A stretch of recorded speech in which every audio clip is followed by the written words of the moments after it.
बिना शादी के मां बन गई बॉलीवुड की अभिनेत्रियां, इनकी सच्चाई आपको हैरान कर देगी। और ऐसी क्या मजबूरी थी कि बुढ़ापे में बॉलीवुड के इस मशहूर विलेन ने कर ली शादी, और पापराजी ने उर्फी जावेद के साथ ऐसी क्या हरकत की कि उर्फी जावेद ने गालियां देना शुरू कर दिया। हिंदू लोग रुद्राक्ष क्यों पहनते हैं, इसके पीछे की मान्यता क्या है, और कैसे केले के बेकार पेड़ से ये लोग कमा रहे हैं लाखों रुपए, जानने के लिए बने रहिएगा आखिर तक। फैक्ट नंबर 12, बॉलीवुड में कई ऐसी अभिनेत्रियां हैं जिन्होंने काफी उम्र होने के बावजूद भी अभी तक शादी नहीं की, और कुछ तो ऐसी भी है जो बिना शादी के ही मां बन गई। आइए जानते हैं उन्हीं के बारे में। तब्बू और अमृता राव, ये कुछ ऐसी अभिनेत्रियां जो काफी उम्र होने के बावजूद भी अभी तक कुंवारी हैं, लेकिन कुछ एक्ट्रेस बिना शादी के ही मां बन गई। इस लिस्ट में सबसे पहला नाम आता है माही गिल का, जो 3 साल की बेटी की मां है और एक बंदे के साथ लिव इन में रहती हैं, और इन्होंने अभी तक शादी नहीं की। इसके अलावा नीना गुप्ता ने भी शादी नहीं की थी, पर उनकी बेटी हो गई थी। असल में ये बेटी वेस्ट इंडीज के क्रिकेटर विवियन रिचर्ड्स की थी। नीना और विवियन रिचर्ड्स का अफेयर रहा था, लेकिन इन दोनों की शादी नहीं हो पाई थी। फैक्ट नंबर 11, बॉलीवुड एक्टर आशीष विद्यार्थी को आप जानते होंगे, जिन्होंने कई फिल्मों में अपनी एक्टिंग का जलवा दिखाया है, लेकिन इन्होंने कुछ समय पहले एक ऐसा कारनामा किया जिससे इन्हें काफी ट्रोल होना पड़ा। असल में इन्होंने 60 साल की उम्र में दूसरी शादी कर ली। रूपाली नाम की महिला से इन्होंने शादी की, वो भी 60 साल की उम्र में। आपको जानकर हैरानी होगी कि उनका एक बेटा भी है, लेकिन इसके बावजूद भी इन्होंने शादी की, जिसकी वजह से इन्हें काफी ट्रोल होना पड़ा। और बाकी इनका इस पर यह कहना है कि ये अपनी पहली पत्नी से ज्यादा समय से दूर है और अब उनके बीच कुछ नहीं रहा है, इसलिए उन्होंने दूसरी शादी कर ली। फैक्ट नंबर 10, उर्फी जावेद अपने अतरंगी और बोल्ड कपड़ों के लिए काफी जानी जाती हैं, और रिसेंटली मीडिया ने उन्हें एक रेस्टोरेंट के बाहर ऐसे बोल्ड कपड़ों में स्पॉट किया और पापराजी ने उन्हें पोस्ट करने के लिए कहा, लेकिन इस पर उर्फी जावेद भड़क गई और उन्होंने पापराजी को गालियां देना शुरू कर दी और अपने बॉडीगार्ड से पिटवाने तक की धमकी दे डाली, जिस पर उन्हें सोशल मीडिया पर काफी ट्रोल किया जा रहा है। फैक्ट नंबर 9, हर देश के अपने अलग कानून और कायदे होते हैं। ऐसे ही कुछ अजीबोगरीब चीजें जो अगर आपने साउथ कोरिया में की तो आपके साथ गलत हो सकता है। सबसे पहले बात करते हैं टैटू की। अगर आप साउथ कोरिया में टैटू करवा कर जाते हैं तो आपको परेशानी हो सकती है, क्योंकि वहाँ पर टैटू इलीगल है। इसके अलावा साउथ कोरिया में बीटीएस ग्रुप के बारे में कभी कोई बुरी बात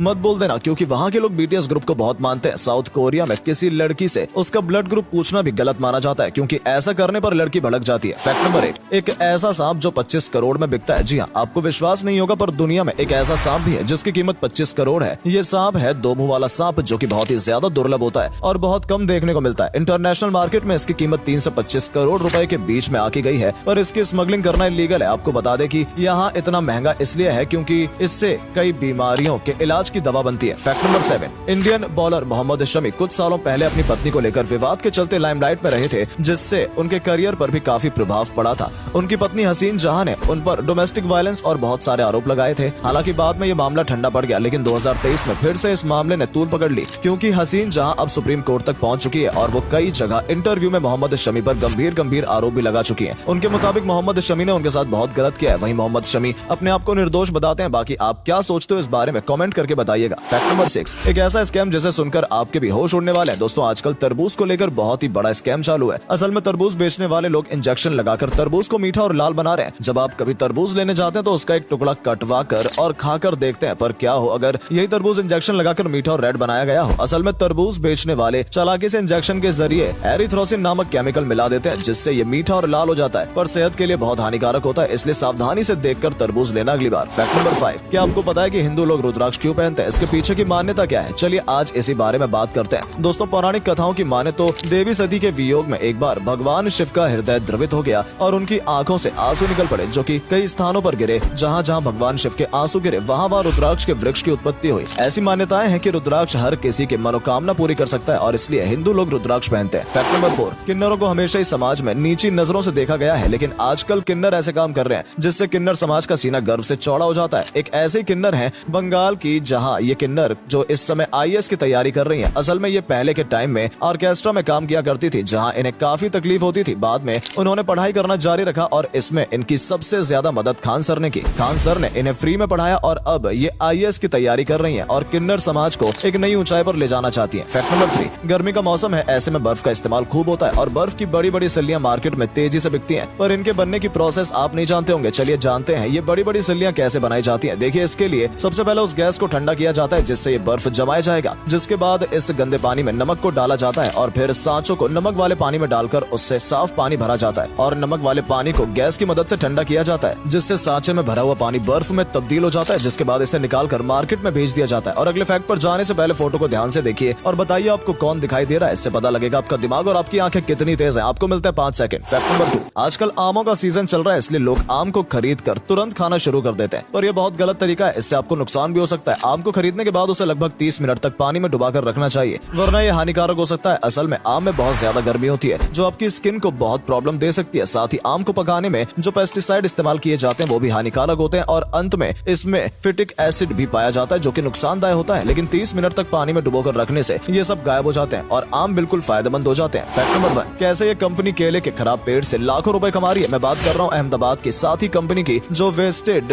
बनाना ट्रीज से बायोडिग्रेडेबल सैनिटरी पैड्स बनाने का काम करती है। ये लोग केले के पेड़ को कई प्रोसेस से गुजारने के बाद उसे कॉटन में बदल देते हैं और फिर बाद में उसे बायोडिग्रेडेबल सैनिटरी पैड्स बनाया जाता है। इस कंपनी का दावा है कि ये एक पेड़ से 3000 बायोडिग्रेडेबल सैनिटरी पैड्स बना सकते हैं जिसे ये लोकल एरिया में प्रोवाइड करते हैं। उम्मीद है कि आपको आज की ये वीडियो पसंद आई होगी। अगर हाँ तो इस वीडियो को लाइक करें और अपना पसंदीदा फैक्ट कमेंट करें और वीडियो को शेयर करके चैनल को सब्सक्राइब जरूर कर लें।